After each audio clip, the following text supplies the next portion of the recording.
Hey, I'm Micah, and I love stories, and this is a video which contains massive spoilers for Godzilla vs. Kong. I pretty much spoil the whole thing. I divulge the whole plot. So if you would like to watch it without knowing what happens, click away now. You have been warned. So I was initially going to make this whole thing one really long 30-minute video. But editing takes time, and I work a full-time job. So I'm not going to do that. Instead, I'm splitting it into two parts. I hope you enjoy the first part. If it does well, and if people decide to watch it, then I will be hard at work on the second part. Thank you so much. With that out of the way, I hope you guys enjoy the video.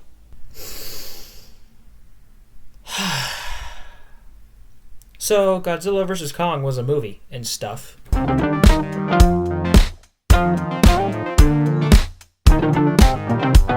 Basically, I go to those movies. I go to anything in the Godzilla universe and the whole monster extended universe, the MEU, I guess, or just Monster Universe, MEU. And I go there because I want to see, I go to the movies because I want to see giant monsters beat the crap out of each other in visual 4K and just be blown away by the visual effects. And I hate to say that on that front, Godzilla vs. Kong also kind of disappointed me. There were only 2 fight scenes. What the heck? Come on, all I came there to do was watch a big monkey fight a big lizard who's nuclear powered. Alright, quick side note, this is editor Micah. I just looked up Godzilla vs. Kong, all fight scenes, and that video is only 4 minutes and 27 seconds long.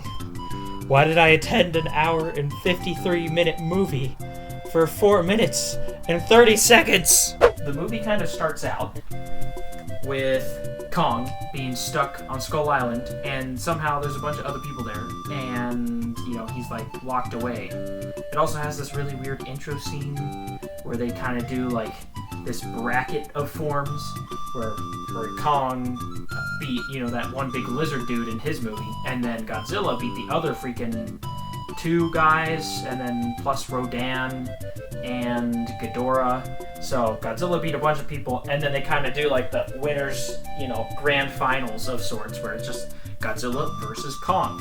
And that's cool, except for one problem. Who is this? Who else did we watch Kong beat? The helicopters, I guess? He swatted those out of the sky, so, are they Titans?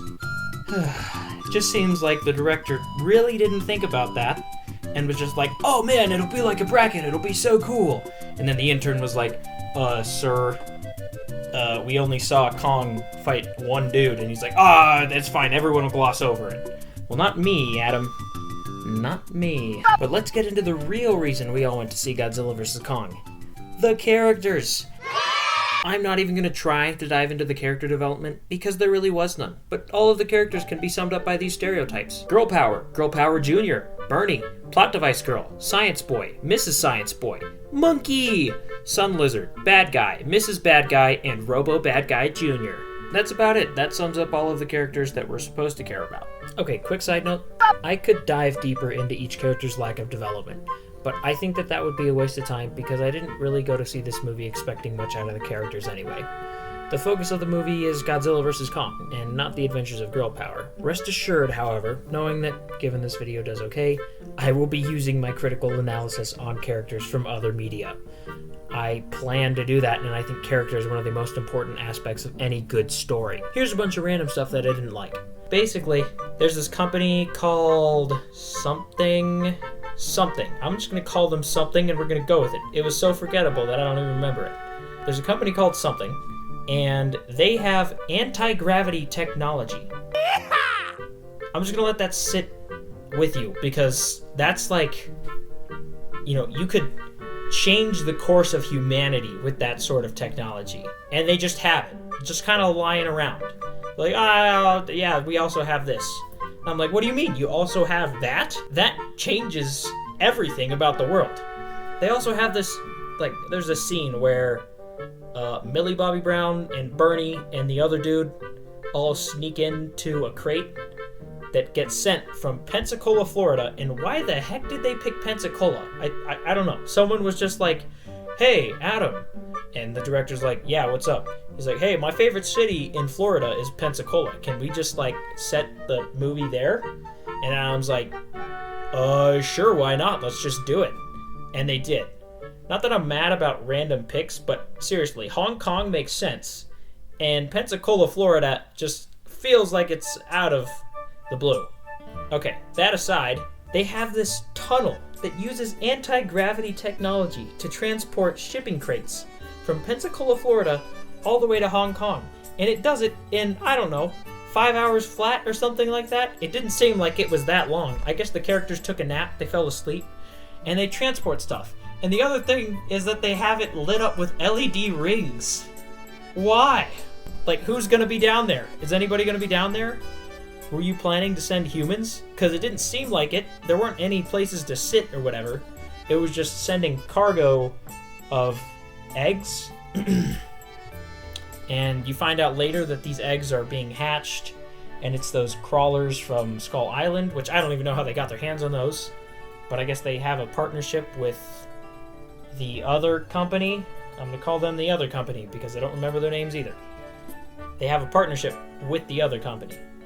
And I guess they just got some eggs, some crawler eggs, and then they send them from Florida all the way over to Hong Kong. But also, isn't Skull Island like in the middle of the Pacific? So wouldn't it be easier to just use a shipping freight cart ship thing to, ship them to Hong Kong? Like, why go all the way to Florida? Let me check this. Let me see. Skull Island location. Yeah. It's in the middle of the Pacific. So actually, to clarify, most of the Skull Island maps say it's here. And one of them says it's over here in the Pacific. And then some places, like Godzillapedia or Wikipedia or whatever it is, say this. Well, thanks for telling me it's on this planet. Thank you very much. But with that said, since a majority of them are in the Pacific, I'm gonna go forward with that point. It's smack dab in the Pacific. But they decided, yeah, bro, let's get these eggs and take them all the way to Florida, and then we'll use our secret tube to send them to Hong Kong. Genius! The people running the company just really had their priorities straight. Incredibly efficient, as well as having gravity-defying technology. It was just why? Doesn't make any sense. Well, that was the video. I hope you enjoyed the first part. It was a little nonsensical, and if this video does well, I will be dancing for the second part. So, please like and subscribe. Thanks. Alright, bye!